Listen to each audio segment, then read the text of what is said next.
ઓમ તત્સત. રાધે કૃષ્ણ, રાધે શ્યામ. પુસ્તકનું નામ છે સપ્તપદી ગુરુ પ્રસાદી. પરમ ભાગવત નરસિંહ મહેતાના 7 પદનું વિવેચન વિસ્તારથી કરી આપનાર શાંતિપ્રસાદ વૈષ્ણવને કોટી કોટી વંદના સાથે પદ નંબર 4 સાચા દર્શનમાં પદ નંબર 46. જાગીને જોઉં તો જગત દિશે નહીં, ઊંઘમાં અટપટા ભોગ ભાસે, ચિત્ત ચૈતન્ય વિલાસ તદ્રૂપ છે. બ્રહ્મ લટકા કરે બ્રહ્મ પાસે, જાગીને જોઉં તો જગત દિશે નહીં. પંચ મહાભૂત પરિબ્રહ્મ વિશે ઉપન્યા, અણુ અણુ માહી રહ્યા રે વળગી, ફળને ફૂલ તે તો વૃક્ષના જાણવા, થળ થકી ડાળ તે નહીં રે અળગી, જાગીને જોઉં તો જગત દિશે નહીં. વેદ તો એમ વદે, શ્રુતિ સ્મૃતિ સાખ દે, કનક કુંડળ વિશે ભેદ નો હોયે, ઘાટ ઘડ્યા પછી નામ રૂપ જૂજવા, અંતે તો હેમનું હેમ હોયે, જાગીને જોઉં તો જગત દિશે નહીં.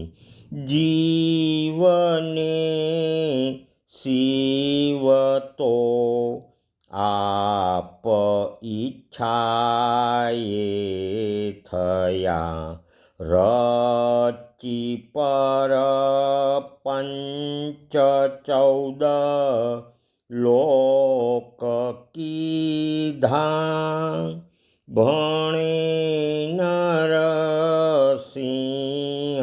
એ તે જતું, એને સમરી કંઈક સંત સિદ્ધ્યા, જાગીને જોઉં તો જગત દિશે નહીં. ઊંઘમાં અટપટા ભોગ ભાસે, ચિત્ત ચૈતન્ય વિલાસ તદ્રૂપ છે. બ્રહ્મ લટકા કરે બ્રહ્મ પાસે જાગીને જોઉં તો જગત દિશે નહીં. ભક્તવીર નરસિંહરામ મહારાજ કી જય. સદગુરુદેવ કી જય. રાધે શ્યામ, રાધે શ્યામ. આગળ આ પદનું વિવેચન શાંતિ પ્રસાદ વૈષ્ણવ દ્વારા કરવામાં આવેલું છે. કડી પહેલી. સ્વપ્નનો અનુભવ તો આપણે બધાને છે. કોઈને ઓછા સ્વપ્ન આવે, કોઈને વધારે, પણ સ્વપ્નનો અનુભવ ન જ થયો હોય તેવું તો કોઈ હોવા સંભવ નથી. નરસિંહ મહેતાજીનું આ પદ અંતિમ કોટીનું વેદાંત જ્ઞાન સાદી ભાષામાં રજૂ કરે છે. તે સમજવામાં આપણા સ્વપ્નના અનુભવની ચર્ચા ઘણી મદદરૂપ થાય તેમ છે.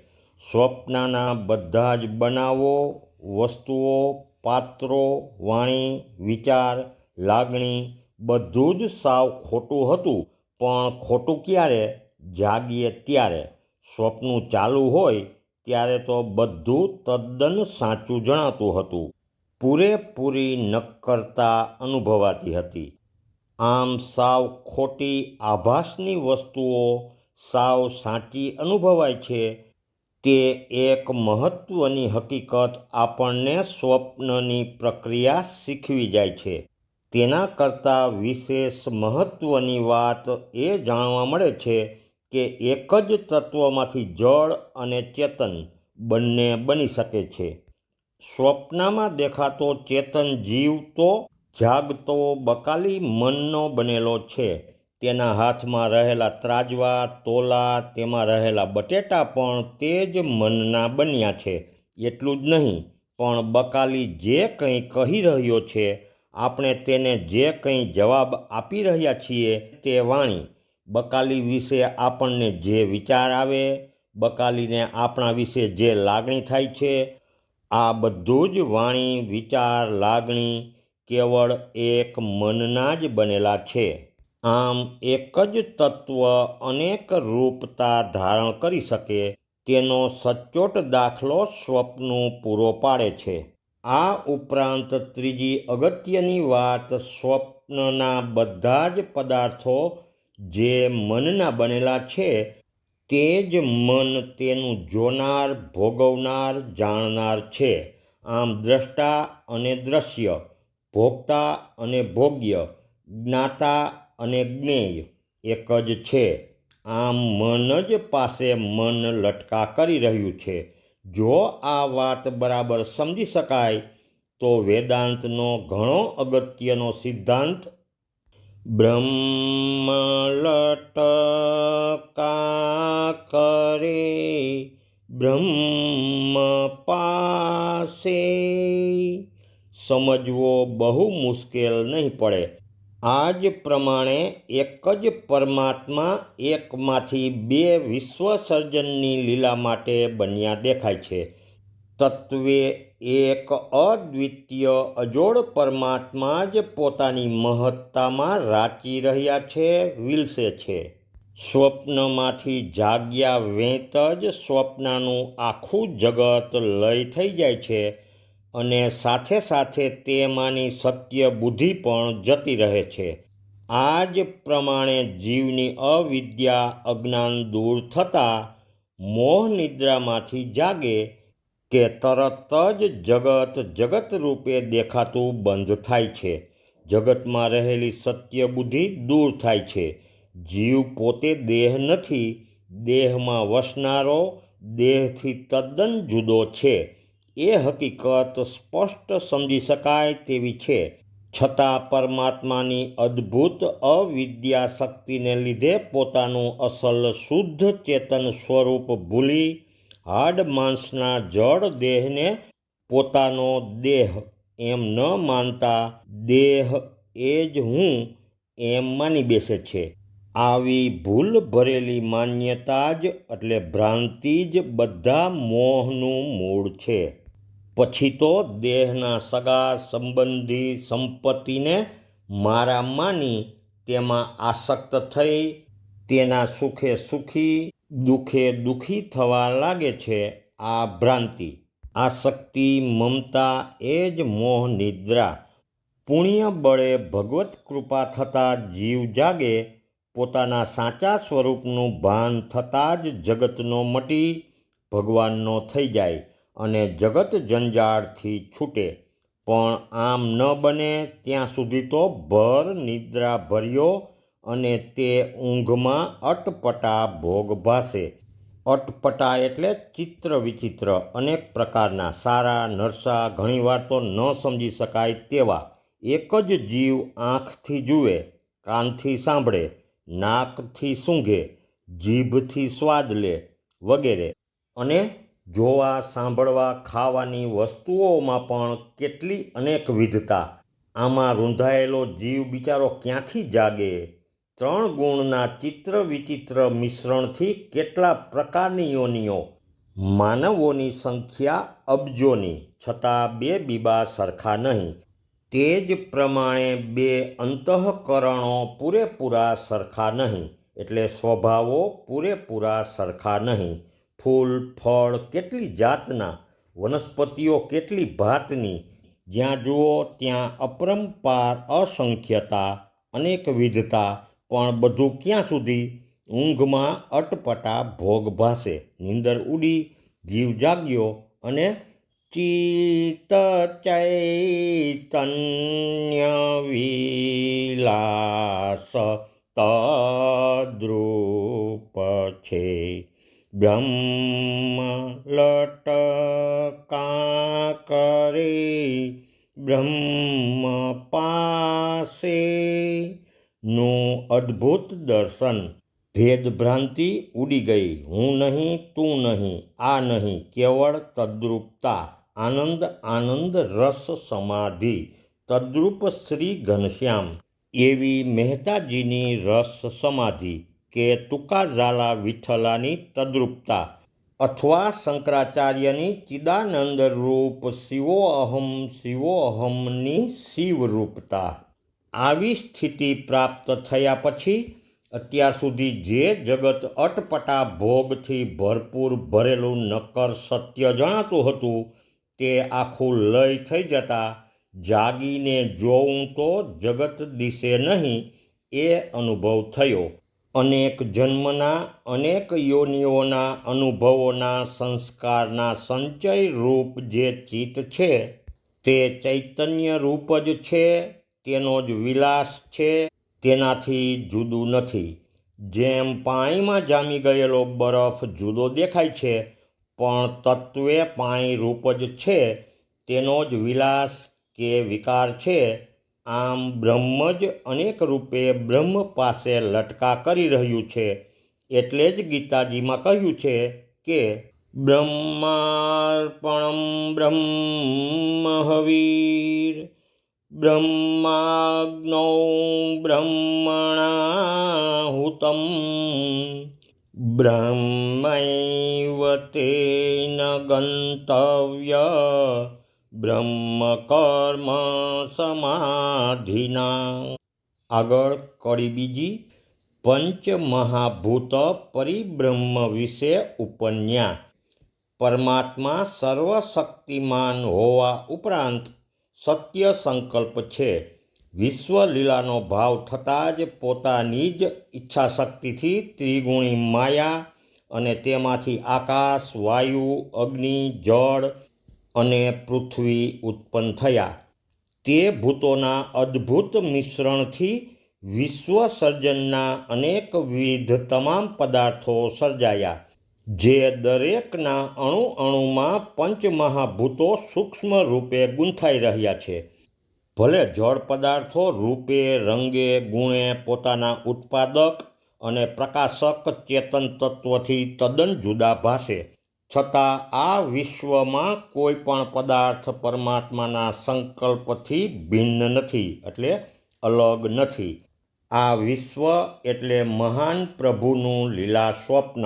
સ્વપ્નનું દ્રષ્ટાંત ભૂલવું નહીં. તેમાં બધું જ મનોમય, ભલે નક્કર ભાસે.